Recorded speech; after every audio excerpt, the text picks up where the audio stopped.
NEET প্রবেশিকা পরীক্ষাকে ঘিরে দুর্নীতির অভিযোগ এবং মানসিক চাপে আত্মহত্যা করা ছাত্রছাত্রীদের স্মরণীয় শ্রদ্ধাঞ্জলি কর্মসূচি পালন করল ভারতের ছাত্র ফেডারেশন বা এসএফআই এর রামনগর অঞ্চল কমিটি। মোমবাতি প্রজ্বলন করে শিক্ষার্থীদের প্রতি শ্রদ্ধা জানান সংগঠনের সদস্যরা। অভিযোগ, সর্বভারতীয় প্রবেশিকা পরীক্ষা নিটকে ঘিরে ওঠা দুর্নীতির অভিযোগ এবং অনিয়মের জেরে বহু ছাত্রছাত্রী চরম মানসিক চাপে পড়েছে। আত্মহত্যা করা শিক্ষার্থীদের প্রতি শ্রদ্ধা জানিয়ে তারা শিক্ষা ব্যবস্থায় স্বচ্ছতা, জবাবদিহিতা এবং পরীক্ষা পরিচালনায় কঠোর নজরদারির দাবি তোলেন।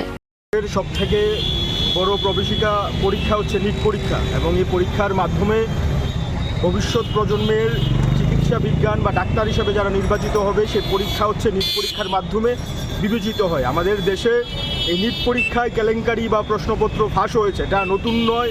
2024 সালের পর 2026 সালেও এই নিট পরীক্ষার প্রশ্নপত্র ফাঁস হয়েছে, এবং আমরা সকলেই জানি বা অবগত আছি এই নিট পরীক্ষা ফাঁস হওয়ার পেছনে যারা জড়িত। প্রশ্ন উঠছে, প্রবেশিকা পরীক্ষাকে ঘিরে বারবার ওঠা অনিয়মের অভিযোগ করে কবে বন্ধ হবে?